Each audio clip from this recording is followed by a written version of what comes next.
Hello and welcome to the 49ers First and 10 podcast, 10 minutes of the most up-to-date 49ers news first thing in the morning. I'm your host, Brianna McDonald, and I'm joined by 49ers team reporter Lindsay Polares and special guest Larry Kreuger, host of The Krug Show. Larry, thanks for joining the podcast again. Hey, glad to be here. Great to hear from you. Now, it feels like it's been a long time since we've seen the 49ers play any football because they've been on bye. But how are you feeling about the team as they get ready to get back in action against Jacksonville? Well, I'm really eager to see this game because, as we all know, they got off to the 5-0 start. They stumbled the last few weeks, and this is a very, very important game for them to right the ship. And they're on the road against a Jacksonville team that is playing outstanding football and has a really good defense. So I'm really eager to see what we see and if Kyle Shanahan does any tinkering with his lineup on either side of the football. Yeah, speaking of getting back in action, the 49ers had a bonus practice on Monday.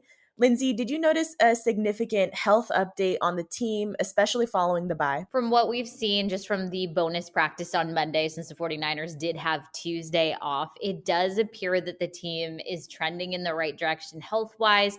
On Monday, the team actually released some health updates on players that had either landed on the physically unable to perform list or the injured reserve list, and actually opened the practice windows of cornerback Darrell Luter Jr., defensive lineman Robert Beal Jr., and cornerback Sam Womack.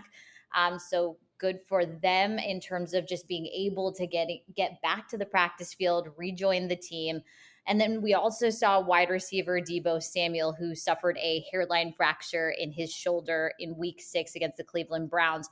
He was catching passes from Brock Purdy for the first time in a while. Also, we didn't get to see linebacker Dre Greenlaw miss practice because the 49ers headed straight into the bye, but he was said to have suffered a shoulder injury against the Bengals, but he was working in with his position group on Monday. All good signs for this team that's hoping to have a bounce back in the second half. Awesome. We also saw San Francisco's newest defensive lineman, Chase Young, make his 49ers practice debut. Larry, I'm curious to hear what you think of this move and what's impressed you from watching his game. Well, he's just, he's the prototype. He was the second pick in the draft for a reason. I think he's going to be really strong at setting the edge. One player the 49ers missed, guys, was Samson Ebukam and his ability to set the edge in the run game. And I think Chase is going to do a real good job of doing that. And if you look at his numbers, he's really having the best year he's had since his, bust out Defensive Rookie of the Year award season that first year. I think he's going to add quite a bit, and I'm hoping that we see his impact both against the run and the pass. And Lindsay, after seeing him in red and gold for the first time, how do you see him fitting in with this team, not only just in the locker room chemistry, but also in the defensive scheme? Yeah, kind of like what Larry said. He's off to a very strong start to his 2023 season, especially since he didn't complete the 2021 or 2022 seasons due to that ACL tear.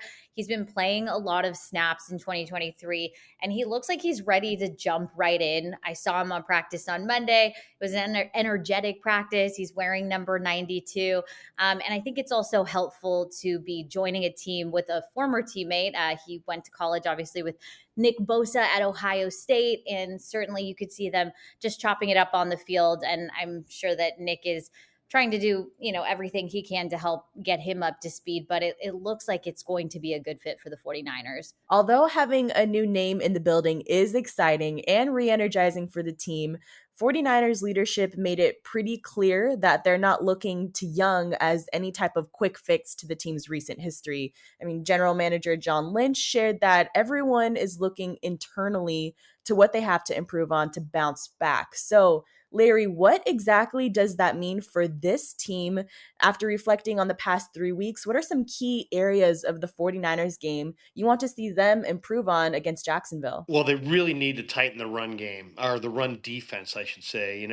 They were number one against the run last year, and then they got gashed in the preseason. And I asked Kyle in week one, I said, "How concerned are you?" And he said, "Well, I would be very concerned if it was based on what we saw in the preseason, but we were number one in the run against the run last year." And then the first month of the year, that weakness didn't show itself. But starting in the Cleveland game, Ford ran for 4.9 a carry. Madison in the Minnesota game, even though he didn't have a lot of carries, he still ran for almost 5 yards a carry. And then Joe Mixon ran for 5.4 a carry. And the Bengals finished with 134 yards on the ground. The 49ers have to stop the run. That to me is very, very much the key. Just talking a little bit yesterday on the radio to Peter King, he said absolutely the Jaguars are going to come out in this game and they're going to try to establish Travis Etienne against the 49ers. So if the 49ers can't stop the run, it's going to be a really rough second half of the year. So there's a lot of issues, but to me, that's the primary. Larry, you highlighted that run defense is going to be a huge key to this game on Sunday. We talked a lot about Christian McCaffrey carrying the 49ers offense for the first half of the season, but what offensive playmakers are you looking towards this Sunday to have a big game? Well, it's interesting. The 49ers have a bevy of weapons, but I would say the return of Deebo Samuel is going to be something to watch. Getting Deebo the ball with, 2 or 3 steps of a head start, either on returns, end arounds, anything where you can get him moving, I think he becomes a force. He's missed a couple weeks. He's chomping at the bit to get back. I would expect Deebo is going to be a major factor in this game. And then personally, I would love to see JP Mason get on the field. And I'm going to ask Kyle about that this week because I really think that Mason in the Dallas game showed that he's got some special traits. And does Kyle get creative and maybe flex out CMC and run Jordan Mason a little bit? I'm eager to see that, whether it be in this game or the weeks ahead. Breaking this streak has been top of mind for the 49ers for quite some time now. What opportunity does Sunday's game serve for the team? What kind of statement does this contest make for San Francisco as they enter their run on the second half of the season? I think they need to get their swagger back, and this is a great opportunity. The Jaguars are 13-4 in their last 17 regular season games. So they come in, they're playing really, really well. And I think this is a game where if the 49ers can win this game, on the road against a really good opponent, Trevor Lawrence is playing outstanding football.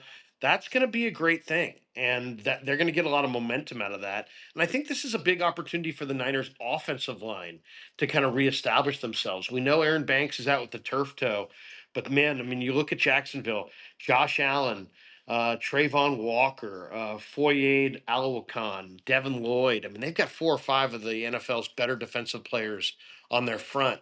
And if the 49er offensive line can find their footing against this front, I think that's going to bode well for the rest of the year. Awesome. Well, that will do it for today. Thank you so much, Lindsay and Larry, for joining me in this update.